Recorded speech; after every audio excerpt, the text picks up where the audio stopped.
So there's a couple positions that can happen really kind of clearly in. One is here. So if there's a foot on the bicep and a foot on the hip and she's pulling this one through.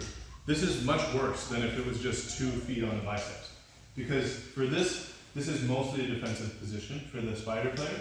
The second she puts her foot on the hip and then starts to extend me here, I'm almost in a triangle already, right?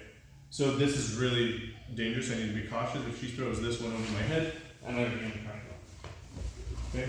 So that's one. So if you're, the thing that's going to stop that is standing first of all if you can. So we want to be up here.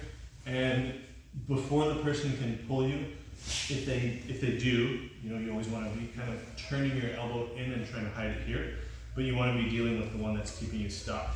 So, you know, maybe you're bending it here, curling in, there's lots of things you can do, but we're trying to connect our hands. We always want to have 2 in or 2 out, right?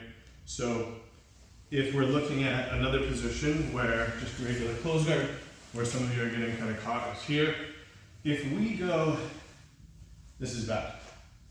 This is worse. This is probably the worst. Okay?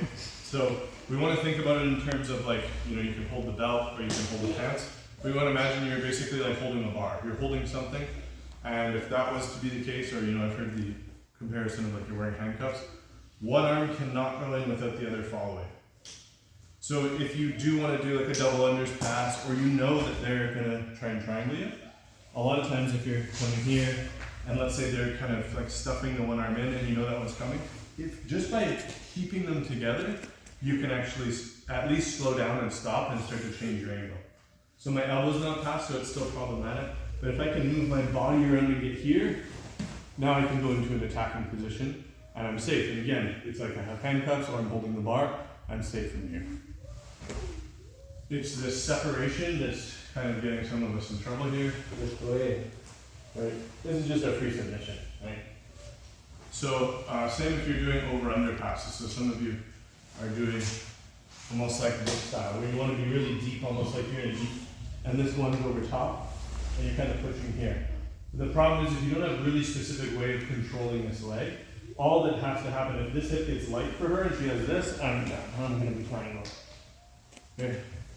So when you are, remember, passing the guard, whether it's spider, half guard, close guard, you have to be on defense first because the person in the guard has more attacks than you. It's easy to forget that, especially when you're new. You think, oh, I'm in top position, I can kind of just like push past or be faster, but that's when all the attacks can happen.